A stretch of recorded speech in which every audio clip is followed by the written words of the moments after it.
আলহামদুলিল্লাহ ওয়া কাফা ওয়া সালামুন আলা ইবাদিহিল্লাযীনা ইসতাফা আম্মা বা'দু ফাআউযু বিল্লাহি মিনাশ শাইতানির রাজীম বিসমিল্লাহির রাহমানির রাহিম والذين آمنوا أشد حبا لله وقال النبي صلى الله عليه وسلم لا يؤمن أحدكم حتى أكون أحب إليه من والده وولده والناس أجمعين أو كما قال عليه الصلاة والسلام بارك الله لنا ولكم في القرآن العظيم ونفعنا وإياكم بالآيات والذكر الحكيم الحمد لله আল্লাহ পাক রব্বুল আলামিনের দরবারে লাখো কোটি শুকরিয়া। মহান আল্লাহ পাক রব্বুল আলামিন তার মহান হুকুম জুমার নামাজ আদায় করার জন্য মসজিদে আসার, বসার এবং কিছু দ্বীনি কথাবার্তা বলার ও শোনার তৌফিক দান করেছেন। এই জন্য আমরা সকলেই মহান আল্লাহ পাক রব্বুল আলামিনের শুকরিয়া আদায় করি। আলহামদুলিল্লাহ। আলহামদুলিল্লাহ। আরবি মাস হিসাবে আজ হচ্ছে রজব মাসের 30 তারিখ। আগামীকাল হয়তো কি হবে, রবিউল আউয়ালের 1 তারিখ হবে। তো রবিউল আউয়াল মাস এর কিছু আলোচনা যেটা আমাদের সকলের জানা থাকা দরকার, এবং ওই বিষয়কে কেন্দ্র করে যে সকল বেদাত, রুসুমাত, শিরক এবং কুফরের মধ্যে আমরা লিপ্ত হই সেগুলো থেকেও নিজেদেরকে বিরত রাখা দরকার। এই জন্য আলোচনাকে ওইভাবেই আমি সাজিয়েছি। ইনশাআল্লাহ আল্লাহ পাক রব্বুল আলামিনের যদি তৌফিক হয় তাহলে 2-1 জুমায় এই বিষয়ে আলোচনা করব। প্রথম কথা হচ্ছে ভালোবাসা কি জিনিস। আমরা সকলেই ভালোবাসা এটা জানি যে দুইজন ব্যক্তির পরস্পর অন্তরের মিলকে কি বলি, আমরা ভালোবাসা বলি। এই ভালোবাসাটা কয়েক প্রকার। ভালোবাসাটা কয়েক প্রকার।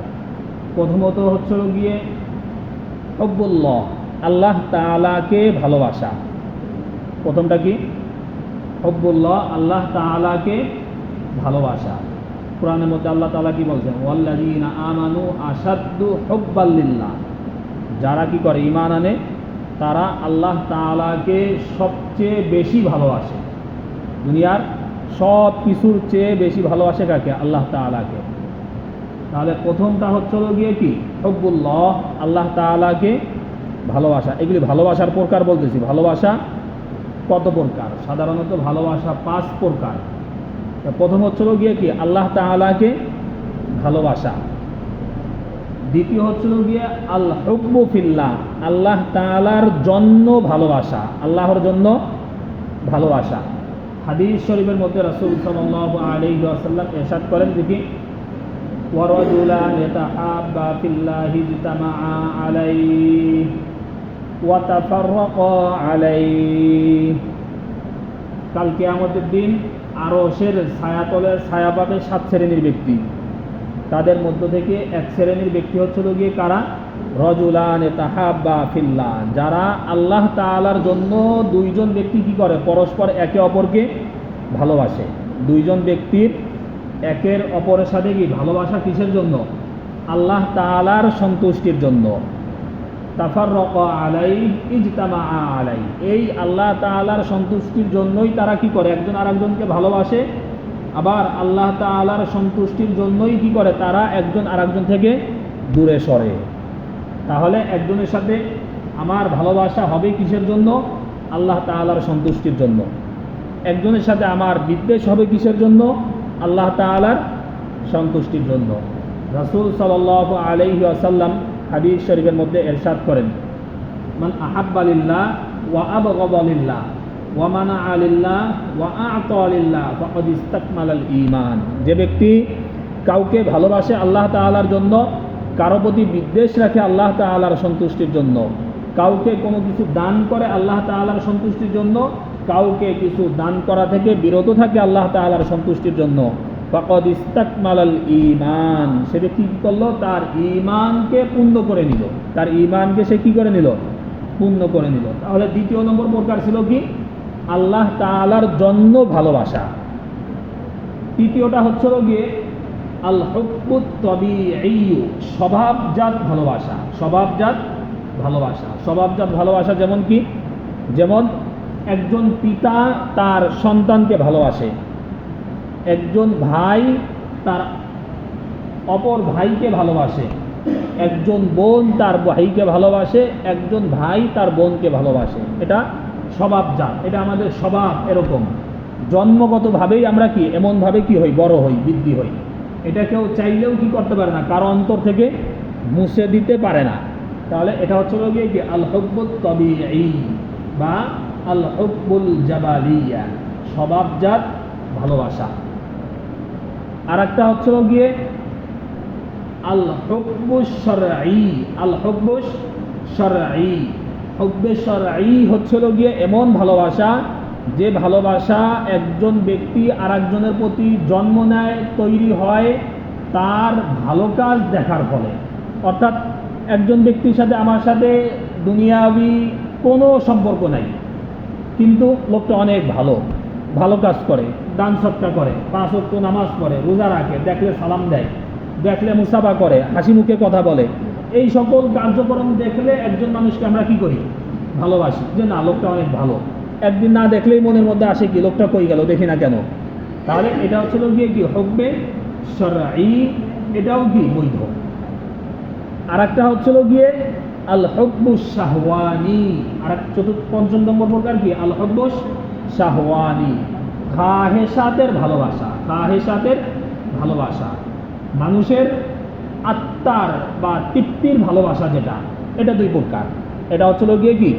2 প্রকার। একটা হচ্ছে আল হুব্বুল মাহমুদ, আর একটা হচ্ছে আল হুব্বুল মাযমুম। আল হুব্বুল মাহমুদ আর একটা কি? আল হুব্বুল মাযমুম। হুব্বে মাহমুদ যেটা প্রশংসনীয় ভালোবাসা। হুব্বে মাহমুদ কি? যেটা প্রশংসনীয় ভালোবাসা। স্বামীর তার স্ত্রীর প্রতি কি আছে? অনেক টান, অনেক ভালোবাসা। এটা কি? প্রশংসনীয়, বৈধ, শরীয়ত এটাকে সমর্থন করে। ঠিক আছে? স্বামীর তেমনিভাবে স্ত্রীর তার স্বামীর প্রতি কি আছে? অনেক মায়া, মহব্বত, ভালোবাসা। এটা বৈধ, প্রশংসনীয়, শরীয়ত এটাকে কি করে? সমর্থন করে। আর একটা হচ্ছে হুব্বে মাজমুম। হুব্বে মাজমুম, নিন্দনীয় ভালোবাসা। নিন্দনীয় ভালোবাসা, যেখানে যেটা তৈরি হয় পরস্পর অবৈধ সম্পর্কের কারণে। একজন বেগানা নারীর প্রতি কোনো একজন পুরুষের ভালোবাসা তৈরি হয়, এটা লগিয়ে কি? হুব্বে মাজমুম, অবৈধ ভালোবাসা। তেমনিভাবে একজন নারী একজন পুরুষকে কি করে? ভালোবাসে, অথচ তাদের মধ্যে কি নাই? কোনো আত্মীয়তার সম্পর্ক, রক্তের সম্পর্ক বা দ্বীনের কোনো ক্ষেত্র বা দ্বীনের কোনো স্বার্থ এখানে নেই। এমন ভালোবাসা যেটা হয় পরস্পর নারী পুরুষের মধ্যে, এটা হচ্ছে কি? হুব্বে মাজমুম, নিন্দনীয় ভালোবাসা। তাহলে আমরা প্রথমত পাইলাম ভালোবাসা 5 প্রকার। হুব্বুল্লাহ, আল্লাহকে ভালোবাসা। আল হুব্বু ফিল্লাহ, আল্লাহ তাআলার জন্য ভালোবাসা। তারপরে আল হুব্বুত তাবিঈ, স্বভাবজাত ভালোবাসা। আর একটা হচ্ছিল গিয়ে আল হুব্বুশ শারঈ, শারঈ ভালোবাসা, ইসলাম সমর্থিত ভালোবাসা। আর একটা হচ্ছিল গিয়ে আল হুব্বুশ শাহওয়ানি, সেটা হচ্ছিল গিয়ে কি? খাহেসাতের ভালোবাসা। এই হুব্বে শাহওয়ানি যেটা, এটা আবার 2 প্রকার। একটা হচ্ছিল গিয়ে হুব্বে মাহমুদ, আর একটা হচ্ছে হুব্বে মাজমুম। এখন এই ভালোবাসা মানুষের প্রতি তৈরি হয় কেন? আমার আপনার প্রতি ভালোবাসাটা তৈরি হবে কিসের কারণে? একজন আরেকজনকে ভালোবাসে কি জন্য? মানুষ সাধারণত একে অপরকে ভালোবাসে 3টি কারণে। কয়টি কারণে? 3টি কারণে। একজন ব্যক্তি আরেকজন ব্যক্তিকে ভালোবাসে কয়টি কারণে? 3টি কারণে। জামাল, কামাল, নাওয়াল। জামাল, কামাল, নাওয়াল, মুখস্থ করে নিন। জামাল কামাল নাওয়াল, সৌন্দর্য দেখে, একজন ব্যক্তির সৌন্দর্য দেখে আমি কি করব? তার প্রেমে পড়ব। একজনের সৌন্দর্য দেখে কি করব? তার প্রেমে আমি পড়ব, তাকে আমি ভালোবাসবো। আর একটা হচ্ছে কামাল, ওই ব্যক্তির কি নাই? কোনো যোগ্য নাই, সৌন্দর্য নাই, কোনো সৌন্দর্য নাই, বিচ্ছিরি, কালো, ঠোঁট মোটা, চোখ বেকা, এক চোখ টেরা, এক চোখ কানা, এক কানে শোনে না, নাকের এই ছিদ্র বড়, একটা ছোট, দাঁত 6টা আছে আর 3টে নাই, এরকম কোনো জামাল সৌন্দর্য তার ভিতরে নাই, কিন্তু তার কামাল আছে, তার যোগ্যতা আছে। আল্লাহ পাক রব্বুল আলামিন তাকে বিশেষ যোগ্যতা দিছে, যে যোগ্যতার প্রশংসা সবাই করে, শিল্পীকে নয়। মানুষ কি করে? তার শিল্পর প্রেমে পড়ে, এরকম হয় না? জীবনে দেখে নাই, শুনে নাই তার নাম, কিন্তু তার কোনো একটা আর্ট, তার কোনো একটা লেখা, বা তার কোনো একটা উক্তি, বা তার কোনো একটা কথা শুনে মানুষ কি করে? তার কথার প্রেমে পড়ে, তার কাজের প্রেমে পড়ে, তার কাজের যে দক্ষতার প্রেমে মানুষ কি করে। তাহলে এটা হচ্ছে গিয়ে কি? কামাল। আর একটা হচ্ছে গিয়ে নাওয়াল অথবা ইহসান। নাওয়াল বা ইহসান, দয়া। আপনি যদি আমার প্রতি যদি কি করেন? দয়া করেন, তাহলে আমি কি করব? অটোমেটিক আপনার প্রেমে পড়ব। আল ইনসান আব্দুল ইহসান, মানুষ হচ্ছে গিয়ে ইহসান, দয়ার গোলাম। মানুষ কি? দয়ার গোলাম। আপনার সাথে কোনো সম্পর্ক নেই, আপনি 1 দিন 2 দিন 3 দিন 5 দিন কি করবেন? একজন ব্যক্তিকে খানা দিবেন, সকালের নাস্তা করাবেন, সে অটোমেটিক আপনার প্রতি কি হইতে থাকবে? দুর্বল হইতে থাকবে। রাস্তার একটা কুকুরকে আপনি 1 দিন 2 দিন কি করবেন? তাকে ইহসান করবেন, তার প্রতি আপনি দয়া করবেন, ওই কুকুর কি করবে? আপনার প্রেমে পড়বে। তাহলে ভালোবাসা তৈরি হয় কয়টি কারণে? 3টি কারণে। জামাল কামাল নাওয়াল, সৌন্দর্য, তারপরে কি? দক্ষতা, যোগ্যতা, আর একটা হচ্ছে গিয়ে দয়া বা স্নেহ অথবা ইহসান, এই 3টি কারণে। তাহলে ভালোবাসা তৈরি হয় 3টি কারণে। আমরা কয়টি জিনিস পাইলাম? প্রথমত পাইলাম ভালোবাসা 5 প্রকার, এরপরে পাইলাম ভালোবাসা তৈরি হয় 3টি কারণে। এবার আসেন, রাসূল সাল্লাল্লাহু আলাইহি ওয়াসাল্লাম হাদিস শরীফের মধ্যে ইরশাদ করতেছেন, ওমর ইবনুল খাত্তাব রাদিয়াল্লাহু তাআলা আনহু থেকে বর্ণিত, রাসূল সাল্লাল্লাহু আলাইহি ওয়াসাল্লাম ইরশাদ করেন, লা ইউমিনু আহাদুকুম হাত্তা আকুনা আহাব্বা ইলাইহি মিন ওয়ালিদিহি ওয়া ওয়ালাদিহি ওয়ান নাসি আজমাইন। তোমাদের মধ্যে কেউ তত সময় পর্যন্ত মুমিন হতে পারবে না যতক্ষণ না আমি তার নিকট তার সন্তান সন্ততি, পিতা মাতা এবং দুনিয়ার সমস্ত বস্তু থেকে প্রিয় না হব। তাহলে কেউ তত সময় পর্যন্ত মুমিন হতে পারবে না যতক্ষণ না আমি তার সন্তান, পিতামাতা, দুনিয়ার সমস্ত বস্তু থেকে অধিক ভালোবাসার বস্তু না হব, ততক্ষণ পর্যন্ত তোমাদের কেউ কি হতে পারবে না? মুমিন হতে পারবে না। রাসূল সাল্লাল্লাহু আলাইহি ওয়াসাল্লামকে আমরা ভালোবাসবো কেন? ভালোবাসার 5টা প্রকার পাইছি আমরা, ভালোবাসার তৈরি হয় 3টি কারণে পাইছি। এখন আমরা ওই 5টি এবং এই 3টি বিষয়কে আমরা রাসূল সাল্লাল্লাহু আলাইহি ওয়াসাল্লামের সাথে গিয়ে মিলাবো, যে রাসূল সাল্লাল্লাহু আলাইহি ওয়াসাল্লাম কি আমাদের ভালোবাসার অধিক পাত্র হওয়ার যোগ্য কিনা। সর্বপ্রথম আমরা কি পাইছিলাম? ভালোবাসা তৈরি হয় 3টি কারণে, জামাল কামাল নাওয়াল, সৌন্দর্য, যোগ্যতা এবং দয়া বা ইহসানের কারণে। আমরা প্রথমে যাব রাসূল সাল্লাল্লাহু আলাইহি ওয়াসাল্লামের সৌন্দর্যের দিকে। সৌন্দর্যের আলোচনার আগে সংক্ষেপে আমরা যেটা জানবো সেটা হলো গিয়ে কি? রাসূল সাল্লাল্লাহু আলাইহি ওয়াসাল্লামের জন্ম কবে হয়? রাসূল সাল্লাল্লাহু আলাইহি ওয়াসাল্লামের জন্ম কবে হয়? রাসূল সাল্লাল্লাহু আলাইহি ওয়াসাল্লামের জন্মের তারিখ নিয়ে উলামায়ে কেরাম, ইতিহাসবিদদের মধ্যে ইখতিলাফ হয়েছে। কেউ কেউ বলছেন 8 তারিখ, কেউ বলছেন 9 তারিখ, কেউ বলছে 10 তারিখ, কেউ বলছে 12 তারিখ। কয়টা পাইলাম আমরা মত? 4টা। 8, 9, 10, 12। 8, 9, 10, 12। তবে এর মধ্যে থেকে সবচাইতে প্রসিদ্ধ মত হচ্ছিল গিয়ে 12। সবচাইতে প্রসিদ্ধ মত কত? 12। 12ই রবিউল আউয়াল। 12ই রবিউল আউয়াল, এটা হচ্ছে গিয়ে সবচাইতে প্রসিদ্ধ মত। এছাড়াও আরো কয়টা মত আছে? 3টি মত আছে। বিভিন্ন সিরাত গ্রন্থ বা ইতিহাস গ্রন্থ খুঁজলে পাওয়া যায় এই 4টি। রাসূল সাল্লাল্লাহু আলাইহি ওয়াসাল্লামের জন্ম হয়েছিল কোন বছর, কত সনে?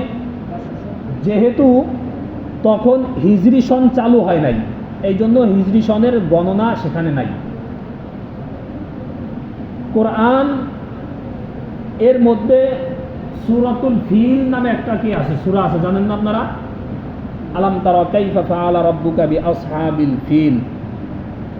রাসূল সাল্লাল্লাহু আলাইহি ওয়াসাল্লামের জন্ম হয়েছিল ওই আসহাবুল ফিলের বছর, আসহাবুল ফিলের বছর। ওই ফিলের ঘটনা, হাতির ঘটনা যে বছর ঘটেছিল সেই বছর রাসূল সাল্লাল্লাহু আলাইহি ওয়াসাল্লামের জন্ম।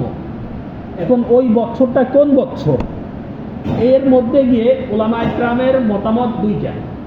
কেউ কেউ বলেন সেটা হচ্ছিল গিয়ে 571, কেউ বলেন সেটা 570, কেউ বলেন কি 571, কেউ বলেন কত 570। তবে 570-এর মত যেটা, এটা হচ্ছিল গিয়ে সবচাইতে প্রসিদ্ধ। এটা কি সবচাইতে প্রসিদ্ধ, যেহেতু এখানে কি নাই, কোরআন বা হাদিস এটার পক্ষে দলিল নাই, এই জন্য আমি কি বলতে পারবো না, এটাই নিশ্চিত করে বলা যাবে না এটা কি প্রসিদ্ধ এবং কি সর্বাধিক গ্রহণযোগ্য এতটুকু বলা যাবে। তাহলে কোন বছর জন্ম হয়েছে? কারো কারো মত 571, কারো কারো মত কত 570। সবচাইতে প্রসিদ্ধ এবং অধিকাংশ উলামায়ে কেরামের নিকট গ্রহণযোগ্য কোনটা? 570। তাহলে 570 খ্রিস্টাব্দের 12ই রবিউল আউয়াল, এটা হচ্ছিল গিয়ে কি সবচাইতে প্রসিদ্ধ এবং কি গ্রহণযোগ্য। ইংরেজি কোন তারিখ ছিল সেটা? ইংরেজি হচ্ছিল গিয়ে 20শে এপ্রিল। 20শে কি এপ্রিল। আজকে কত তারিখ? 14 তারিখ আজকে, তাই না? তাহলে মিলবে না। আবার এটা আগস্ট, তাহলে সেটা ছিল কি 20শে এপ্রিল 571 খ্রিস্টাব্দ কিংবা 570 খ্রিস্টাব্দ এবং কি 12ই রবিউল আউয়াল প্রসিদ্ধ মত অনুযায়ী। এই দিন রাসূল সাল্লাল্লাহু আলাইহি ওয়াসাল্লাম কি করেন? জন্মগ্রহণ করেন। রাসূল সাল্লাল্লাহু আলাইহি ওয়াসাল্লামের জন্মের আগে অনেক মুআজিজা আছে, যেগুলো যদি জুমায় আলোচনা করা হয় 1 মাস পার হয়ে যাবে, শুধুমাত্র জুমার আলোচনা। তার মানে কমপক্ষে 4 থেকে 5 ঘন্টা যদি আলোচনা করা যায় ধারাবাহিকভাবে, জন্মের আগের কিছু আলোচনা করা যাবে, আমরা ওইদিকে যাব না। রাসূল সাল্লাল্লাহু আলাইহি ওয়াসাল্লাম এর সৌন্দর্যের আলোচনায় যাব আমরা। সর্বপ্রথম কি পাইছি আমরা? ভালোবাসা তৈরি হয় 3টি কারণে, জামাল, কামাল, নাওয়াল। সৌন্দর্য, যোগ্যতা এবং কি দয়া বা ইহসানের কারণে। এই 3টি থেকে প্রথমে আমরা যাব কিসের মধ্যে? জামালের মধ্যে। রাসূল সাল্লাল্লাহু আলাইহি ওয়াসাল্লামের সৌন্দর্যটা কেমন ছিল জানা দরকার আছে কি? কে কে জানেন এখানে? রাসূল সাল্লাল্লাহু আলাইহি ওয়াসাল্লাম কতটুকু লম্বা ছিলেন জানেননি? কেউ কেউ জানি না। হাদিস শরীফের মধ্যে আসছে, বুখারী শরীফের হাদিস, রাসূলুল্লাহ সাল্লাল্লাহু আলাইহি ওয়াসাল্লাম মারবুআন। রাসূল সাল্লাল্লাহু আলাইহি ওয়াসাল্লাম ছিলেন মধ্যম আকৃতির, মানে